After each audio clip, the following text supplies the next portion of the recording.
So we are juggling internets here at the lake. So I think Andreas can turn off. I'm going to turn on my limited internet here to introduce the next speaker. Ingo, please do join us as panelists. It's wonderful to see you here. And I think I might be able to do that also. I think somebody was faster. So Ingo has been with the exhibit for a long, long time, has been with many of us map makers for a long time. And he is among the ones that can really, really translate data into visualizations that many can understand and see and benefit from and be surprised by and be astonished by and come back for. And the globes, you see one of them here illuminated behind me and a few more up on the shelf because we all love them so much. Those globes have been with the exhibit, have been traveling to many, many places, helping to lure people into these exhibit environments, help guide them on their way through many, many different maps and macroscopes, and ultimately helps them see the world in new ways. And so what we are doing here is to also celebrate the word processor globes in series. And it's just magical to have Ingo join us at a late time. I'm not quite sure where he is joining us from, but I'm just continuing to introduce him. So one piece he did for all of us is to give us globes for the first atlas. So the Atlas of Science actually is also called the Book of Balls, and it's very has made a lot of kids happy because now adults are interested in books that they like to pull out because there are just so many balls on them. The globes also have inspired many new metaphors of how to render data in a very visceral, tangible way, because even though you're not supposed to spin those globes, you actually can. And there are some people which never touch them, and then there are some people which do touch them, and some which even get too close or very close to them. So I think all of this will be part of what Ingo is presenting. And Ingo, can you do a sound check? Can you hear me all right? I can hear you just fine. Can you hear me? Good to see you. Thanks so much for joining us all on this 24-hour live trip. We are doing it, and it's really, really wonderful to see you all come in. So please, Ingo, take us away to word processor land. And I think there will be questions at the end. Okay. Well, so I'm kind of both mad and happy to be on at this hour. It's 11 p.m. here on the East Coast, and I'm definitely missing a glass of wine at this hour. But I'm at the same time, I'm happy that everybody else is already getting ready for this talk. I hear and Andreas Skupin already had his grog and some rum. So this is actually required for this talk, that everybody is inebriated to some point, because otherwise it will be just not that interesting. So let's see. What I like to also suggest, I mean, maybe I'm going to go, maybe I'm not going to be that long, so that there's additional time for people to go to the bathroom and check on the kids and refresh that drink and everything. So let's see, maybe I should, yeah, I'm just going to say at the beginning, so my work comes from a non-science background, and I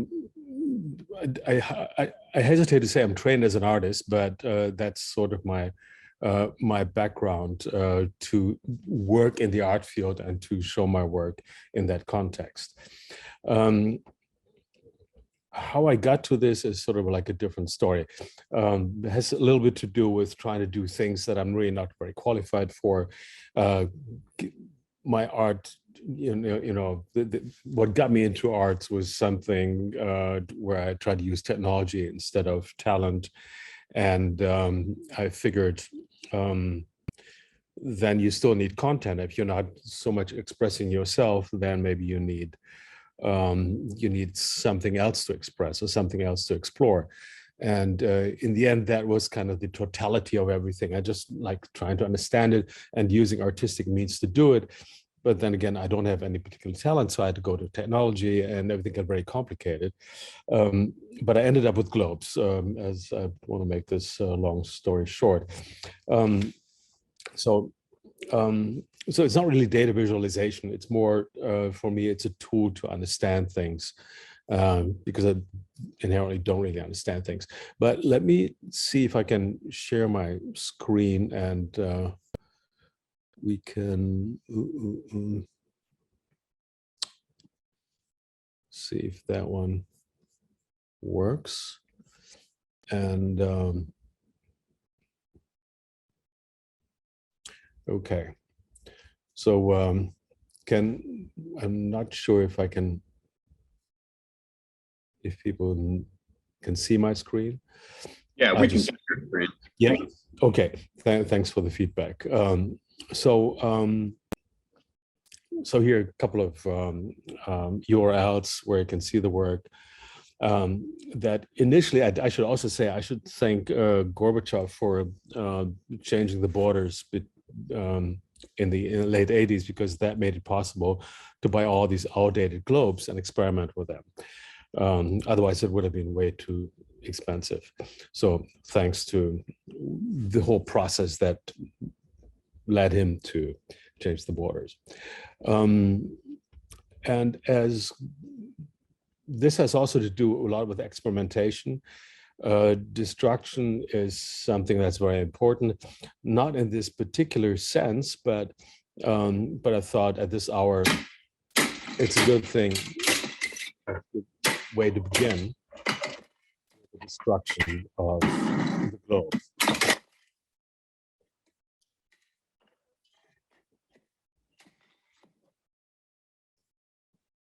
I mean, it's not much of a murder mystery, but as you can see, my hands going to the globes.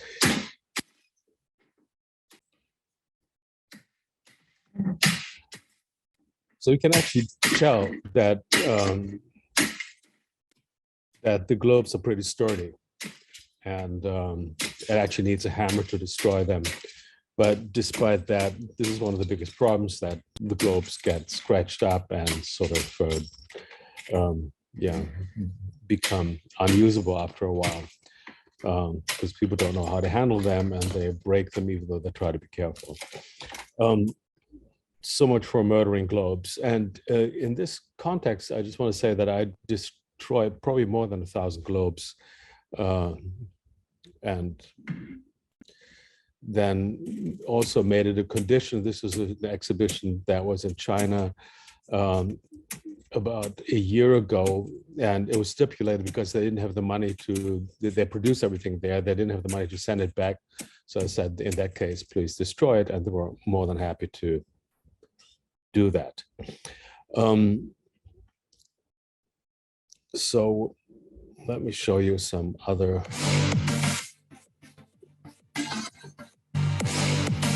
Or rather, the work as it has been shown. Dentro de las instalaciones que encontramos aquí, podemos mencionar a Word Processor, una obra a cargo de Ingo Gunther, un artista alemán que nos presenta globos terráqueos en los que muestra distintos datos de relevancia mundial. ¿Podrías, por favor, explicarme tu trabajo, lo que vemos aquí atrás? It's just a bunch of globes, really. Es un puñado de globos terráqueos que he hecho hace 25 años. Este proyecto es de hace 25 años, pero estos globos tienen de 2 a 3 años. Son bastante nuevos y son para enseñar el impacto que la data tiene en nosotros. I hope the audio is not too imposing. Yeah, basically, this is sort of like a tour through the different iterations that these globes have gone through. They started out with 12-inch globes and eventually became projections. But I think for me, it's still an important thing to see that and to work with a 12-inch globe, as you can see here in the video. There's something about the size that makes it so similar to the size of a human head, and there's something about the, I think, almost one-to-one communication that is possible between the globe and the object and the human being and the person that is engaging with the globe. So this kind of anthropomorphization of information, I think, has a psychological effect of the globe becoming more like a partner, more becoming something like a catalyst also, or like a dialogue partner, rather than just an object or something like a map, which otherwise is so much more useful. Because the globes, as you know, globes you can only look at from one side, and then you have to walk around and look at the other side, and it's rather difficult to understand the whole thing. So you have to memorize what you just saw to make comparisons. So in a strange way, it's and you also know nobody navigates by globes. So globes is something very, very different from maps, and they're actually very sort of complicated and cumbersome, but they have some advantages. And in this case, the advantage, I would say, is that they do have an instant emotional appeal. Globes convey something that is such that everyone on Earth, I think, that I've ever met likes globes, which is kind of the weirdest thing. And let me just see if... Anyway, what you're seeing now is the way that the globes were shown and usually are shown, and in the context of other exhibitions. And I think I'm just going to let that run for a little while, and so that one gets an idea of the kind of installations that these globes appear in. And so I might even be able to speed this up a little bit.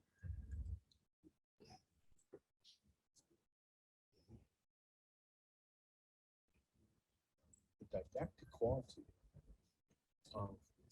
of the representation of this information is actually very low. When we do visualization, we have to understand how crude it is. If you're doing something at the scale of 1 to 40 million, that's also the brutality that you use by reducing things to the essence. And even though we think we can see it, that still does not mean that we understand it. It gives us a false sense of control.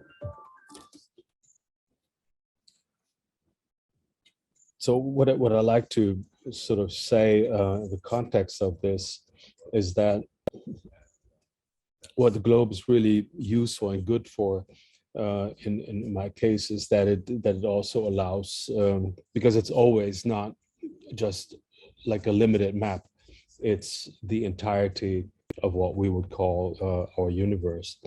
And in that sense, everything has to conform to this proportion and to this dimension. And if there's anything that I always try to figure out, it is to understand the big picture and to see and to avoid any details that are misleading. So this to me is the ultimate macroscope, and it is very necessary to keep things in proportion and to understand the dimension.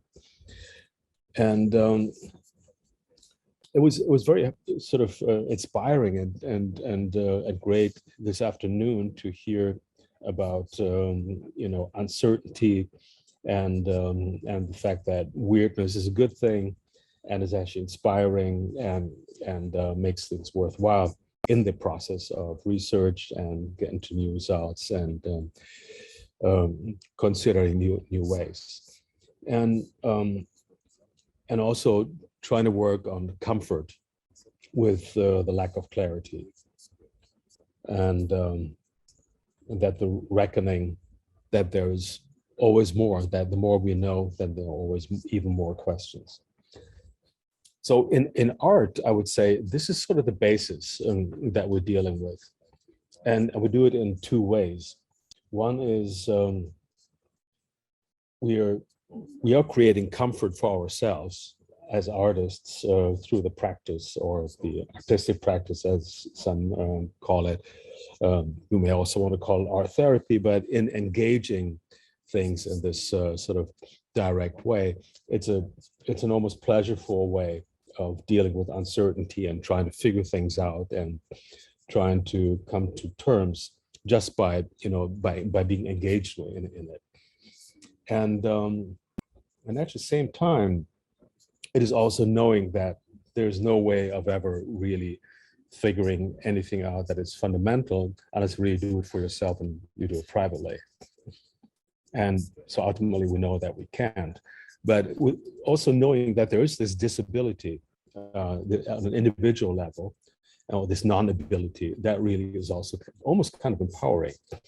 And so this is also in the sense where the audience comes in and where it becomes interesting, because the audience must engage with the work and the audience must fill in the blanks.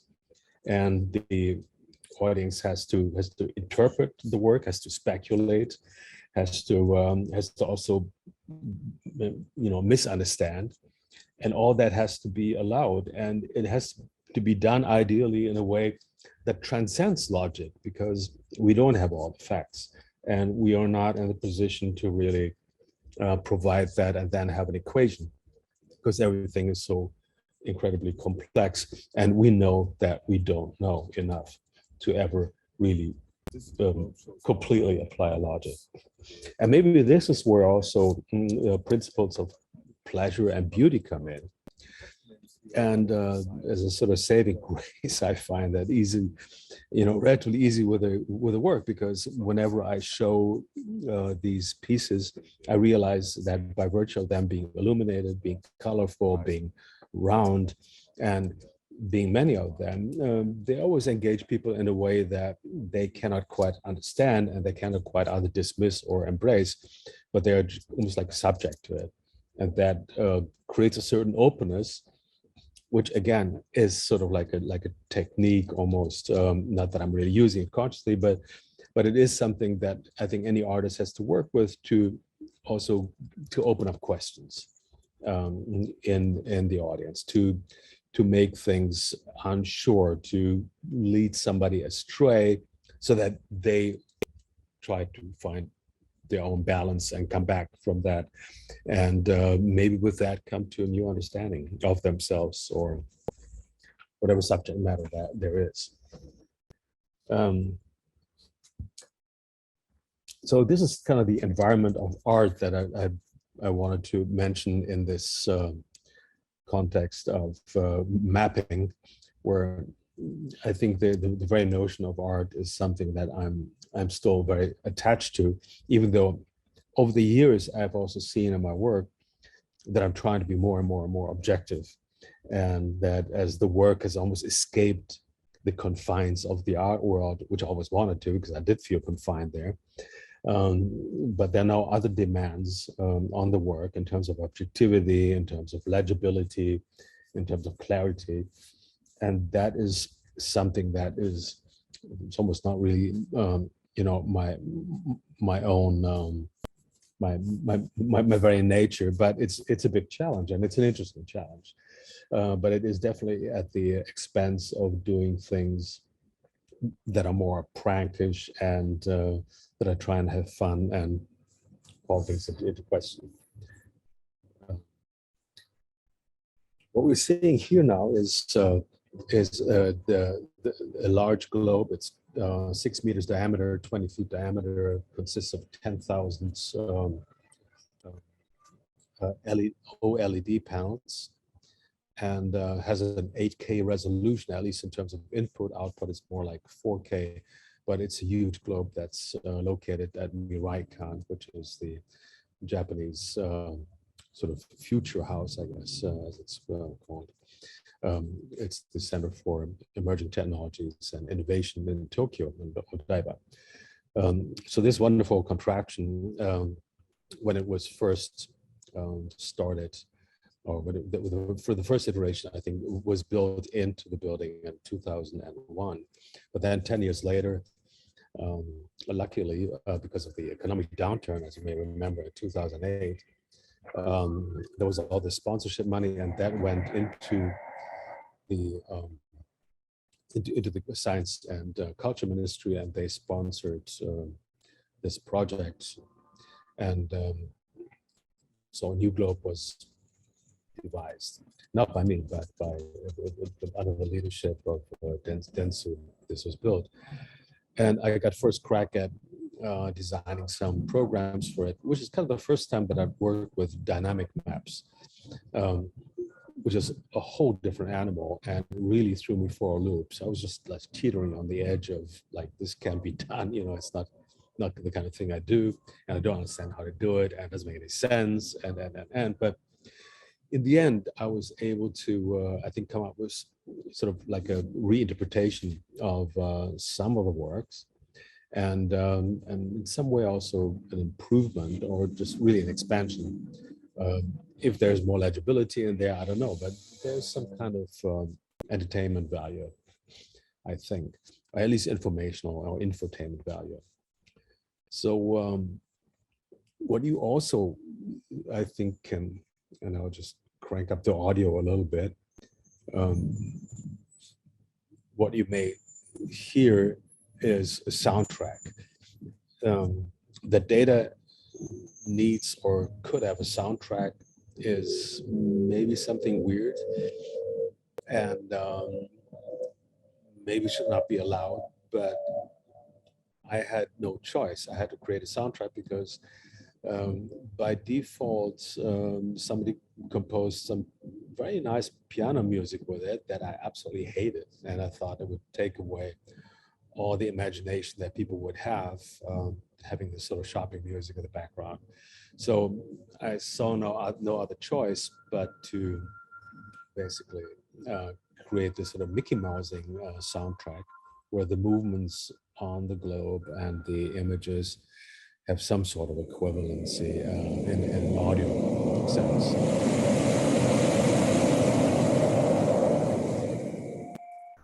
And of course, it becomes, feels more bombastic, which is the way it's supposed to be. And this is just a few days before the opening. We had just, run this piece, which is about how the notion of women getting elected to parliament, starting in Finland, sort of like jets around the world over 40 years, and finally ends in Japan.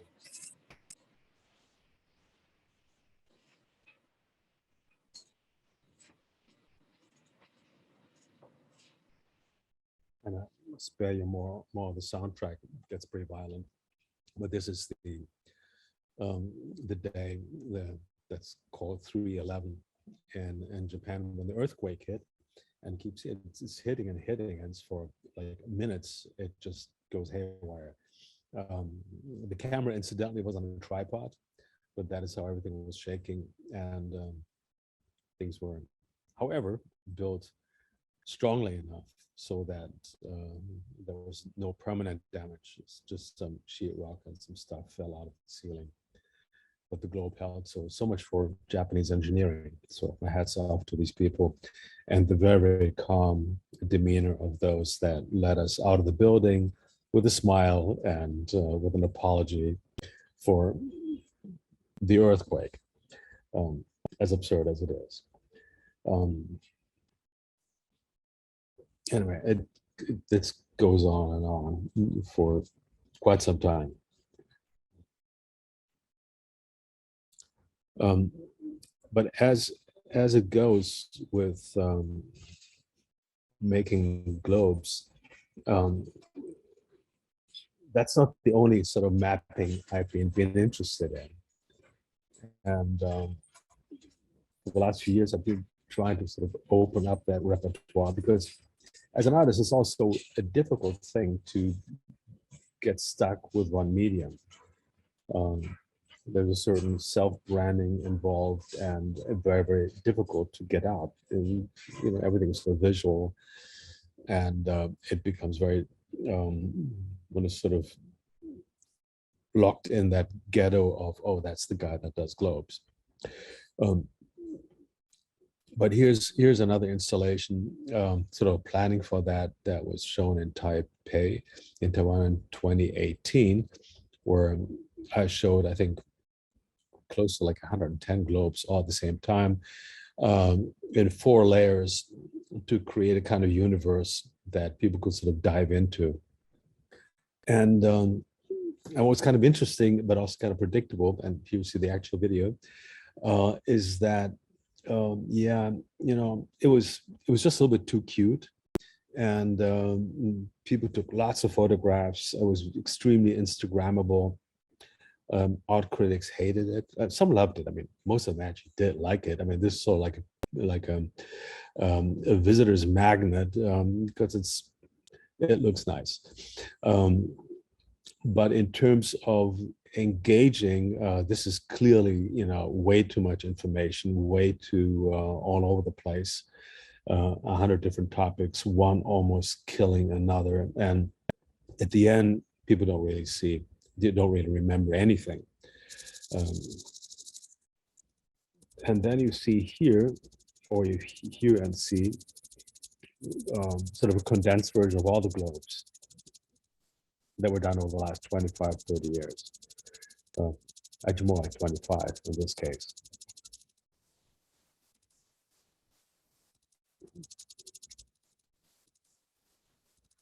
So I don't know if the speed at which this runs, which is 5 globes a second, if that translates in this video, because maybe the transmission capacity is not as intended. Here, just to throw in something slightly different, is an art piece by this gentleman who made this martyr monument in Iraq. And it was very inspirational for me to see that. And I visited that in 1988 in Baghdad. Here's just some other pieces that I did. This is the sort of opening ceremony in Japan of a sculpture that was commissioned by the government of Fukuoka in Kyushu. It's in a town just south of Kyushu, and the architect Kengo Kuma built this culture center, and it was my task to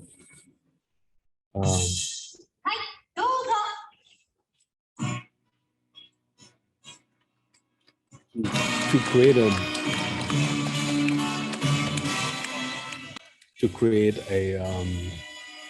a sculpture that would embody the spirit of China, Korea, and Japan in one.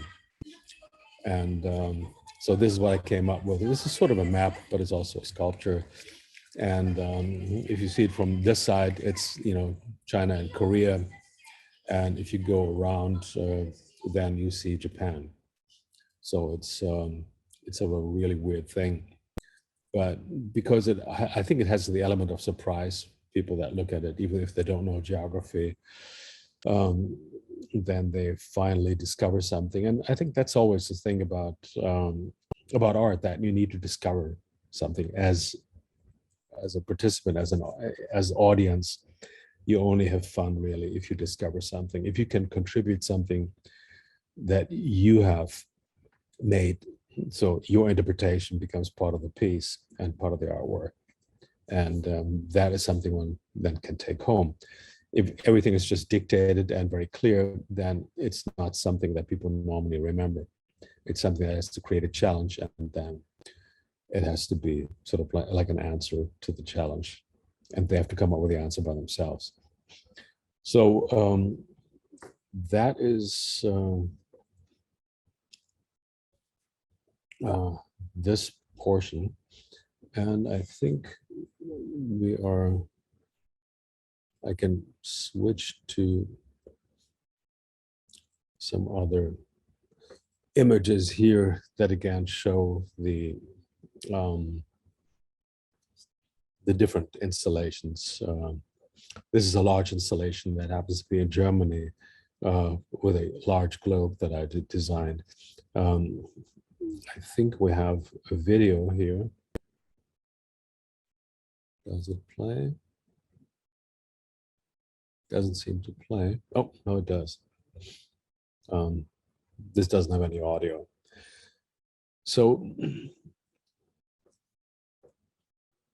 these are 80 globes that are permanently located under this floor, and people can walk on this glass floor and experience this. And it's a very strange way that the company dealt with that. And they did it in a way that at nighttime they put big, large leather cushions out of it, and then people seem to just like lie down and enjoy this, almost like a like a disco, but it's very quiet and so like inverted stargazing, that you look at all these different globes under that particular globe. So lots of snuggling, lots of kissing going on there at the same time. So it's a strangely intimate place, even though it's in the middle of this corporate space. You see my youngest fans that respond very well to the color red and things that are round, and as do others. So there was some publication. Yeah, this is another installation, another one here, where the globes are rotating outside, from inside the wall to the outside. So hiding something, again, also a very important strategy for art. This is yet another way of presenting it. This is in a gallery in New York City a few years back. This is just a black and white series I did on these tripods. And again, the tripods was something that I chose eventually to underscore the anthropomorphic quality of these globes, so that there's a head, there are legs, and that the dimension of it just really matches that of a human being. This is the latest installation that actually just came back a few days ago at the Macau Biennial. Was there for 3 months, even though 1 month was completely closed for disinfection or disinfection theater.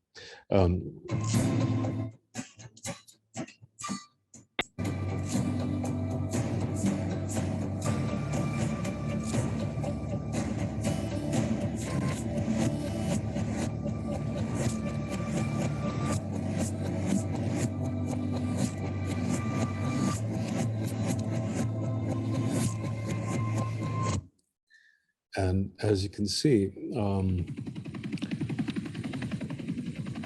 the globes here were hung upside down, which was sort of a gesture to indicate something. I'm not quite sure how to interpret that in terms of what it's meant to be, but rather something that conflicts with what we normally see when we see things that are right side up. So it does create a space of surprise. And I think that kind of worked in this sense, even though, unfortunately, as you know, heavy quarantine restrictions. So I don't think any journalist actually went there. So there's very little feedback I got. I mean, a little bit, but basically, I just know that a lot of people went because there's nothing else to do in Macau at the time. And that is all I know. And of course, I was not invited to go because I would have been 3 weeks in quarantine just to get in, and I did not have that time. I should mention that there's another installation right now. It's actually up, and it's up for a long time. And it's up at the Alaska Museum, at the Anchorage Museum in Alaska. And what's interesting there is that those are like 55 globes, also arranged in a similar fashion, but in 2 layers. And so if you walk there, if you start walking there today, all the way to Anchorage, I think you would arrive and the exhibition would still be there. It's up there for the entire year. It ends by the beginning of September next year. So have fun going to Alaska if you can make it, if you're so inclined. oops. So this is sort of the effect that the globes had on some people. Some people like to be photographed with the globes, those masses of the universe. This is the former, as of I think 2 days ago, the former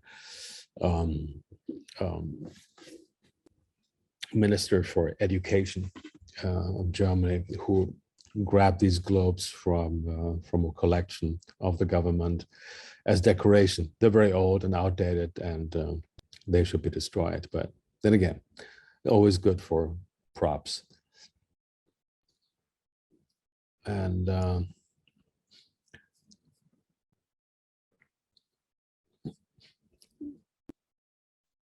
so here are some individual globes that I want to share, which I think are kind of interesting in terms of showing what can be shown, what cannot be shown. So this is an earlier version of a the post-war peaceful countries globe, where you see them in white, and I think it's just such an accusation, that the rest of the world has engaged in war and that they're so bad. But then again, I thought it was actually more interesting to just not highlight the countries, but to just show the countries that refrained from using military force as a conflict way. So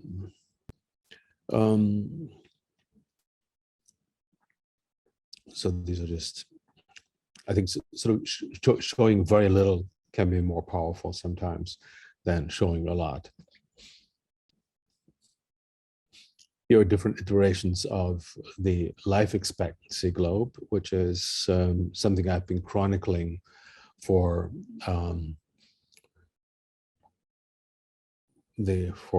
for a long time. I'm just reading in the caption. It says, "Is the globe behind you produced?" Oh, I guess that's not for me to answer, but I think the answer is yes. Okay, so this is another version of life expectancy where I just called out the individual countries, and then this is the very first version where I just had regional numbers and called out the countries that were particularly low without actually writing down the number of years. This is one where regional averages are placed, and then individual countries average numbers are in red. I think it's kind of more useful that way, or functional. Anyway, this is also one of the great success stories. When I have to say, when I started out this project, there was a bit of anxiety there and a bit of perception of need to show how bad the world is and that things have to be done. And then over the last 30 years, I can really say, I look back, that so many things have improved so incredibly that even though, again, our perception is that the world is going to hell and there's almost nothing that we can do with global warming and whatnot, but and maybe even constant wars. But the fact is that the world really has never been more peaceful than now. And life expectancy has changed, dramatically changed, all for the better. This is outdated by now. It's now way over 70, and that all within a few years. So it's really quite amazing. This globe shows where people live. So every dot is a bit more than 1 million people, actually quite a bit more than 1 million people. This is one of the first globes that I saw, not as a globe, but as a map. And that when I saw that, I thought, yeah, all this sort of continent thinking and border and country thinking is not really a representation of of what's really going on the globe. So in some sense, I call my work now, if I try to rationalize it, I call it a chronology of the Anthropocene and kind of the interaction of humans with the globe.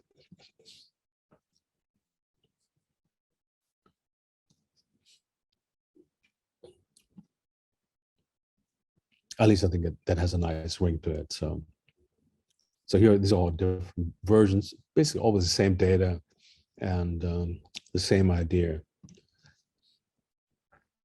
behind it. Sometimes you see a bit more of geography, sometimes less. And personally, I think it's more interesting to imagine where the geography is than to actually see it. This is a globe that shows the countries, the languages that have been spoken, and the size of the type is proportional to the number of speakers. Again, different iterations. And here's like the animated or movie version of this. And of course, it's inspired by Around the Earth in 80 days. So this is Around the Earth, or Earth in 80 languages.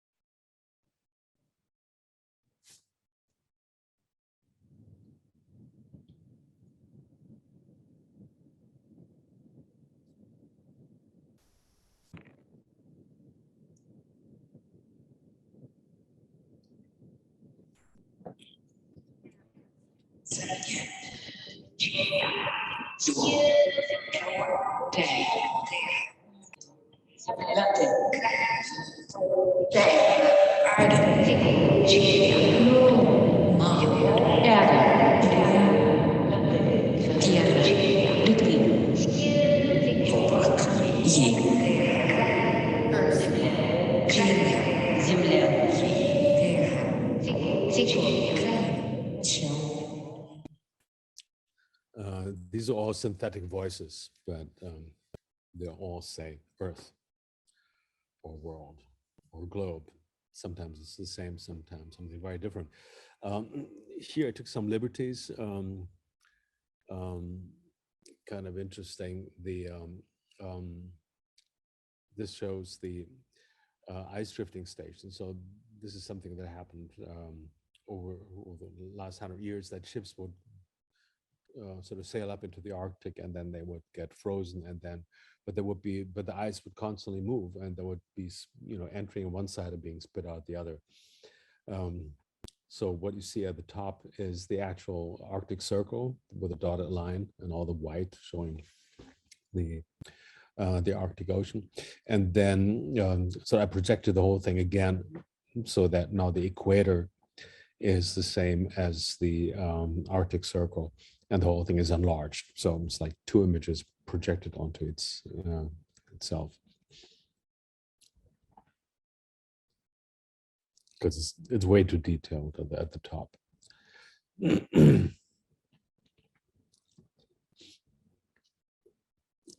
This again is a very accurate globe, but and I think it's very attractive in terms of the visuals.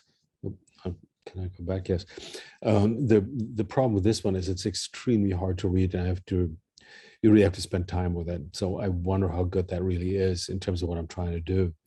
But maybe it engages some people, and maybe it makes people, really look and get drawn into the subject matter, which there's nothing wrong with that, I guess.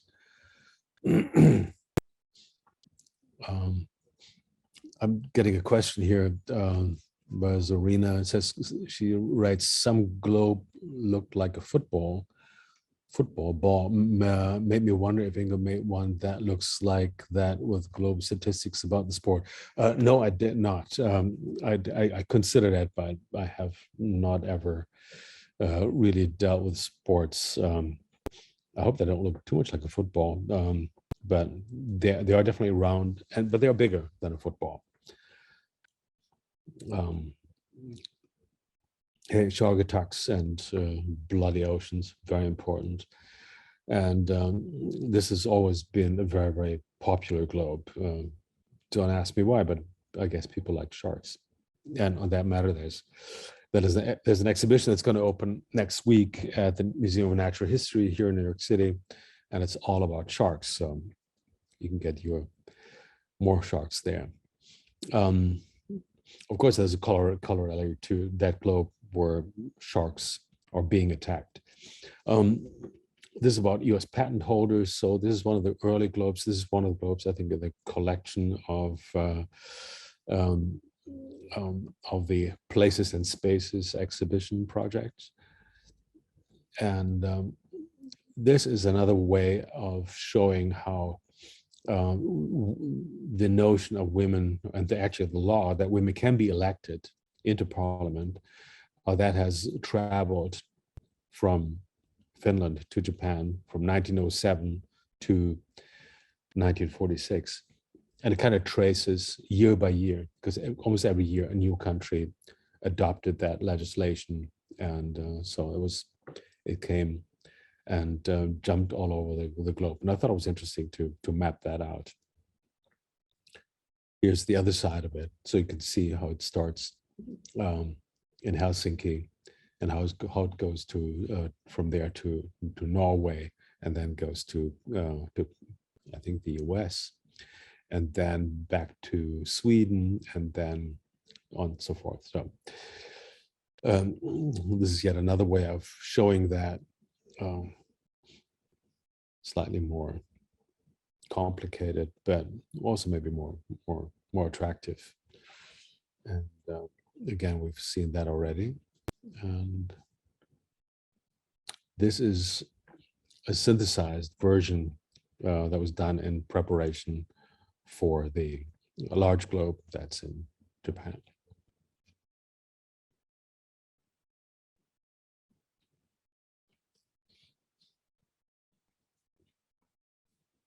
Of course, here, it affords that the countries light up, and it's even more clear, maybe more entertaining. But then again, there's something about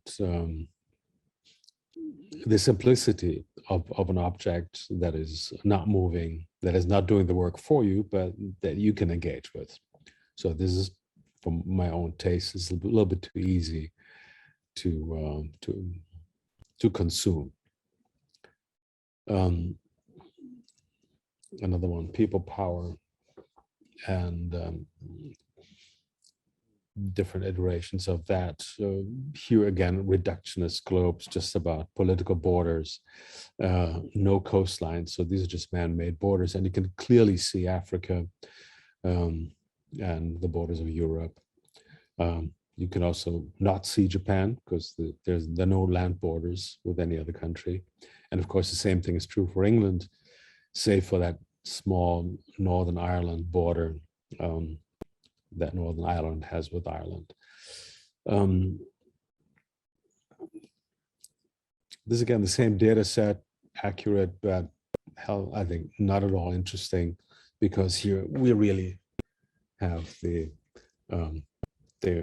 speculation, the speculative aspect is gone.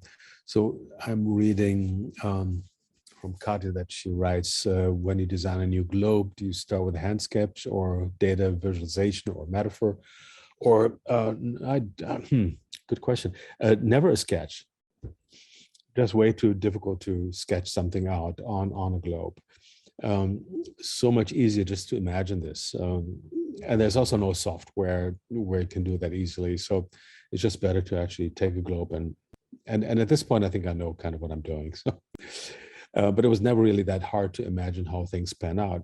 The only problem is that the surface of the globe is limited. And you will see that in some cases, naming things, you have a big conflict always in Europe. The states are too small, too many people live there, there's too much data, and things are overlapping. That creates restrictions. And that's something else has to be very mindful of to make it work. Again, here's something, a globe that works only by sort of imagination. You have to imagine where the borders are, basically by understanding where the deserts are. So here, I think you can understand or see the Horn of Africa right in the center, and the Sahara. So that's the desert of Gobi. So this is maybe kind of interesting. This is sort of the answer to the question that Kat is just writing here, which is, what is the total number of globes you made? What is the globe you updated most often? This one is probably the one I'm updated most often because the proportions change constantly. This is a globe where countries or states are matched with GDPs or GNPs. And so it's gross income versus GDP. And you can see that some countries are just the same size, have the same sort of economic weight. And it's an interesting thing because when I started doing that I think the first one was like 20 years ago. At that time, the first, and it was true then, the first 50 so largest economic entities were countries, and then the second 50 were companies. And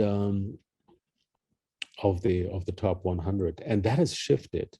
So now of the 100 largest entities, only 30 are countries, 70 are companies. So the world has gone arguably much more commercial, and companies have so much more power now versus the states than they ever had before.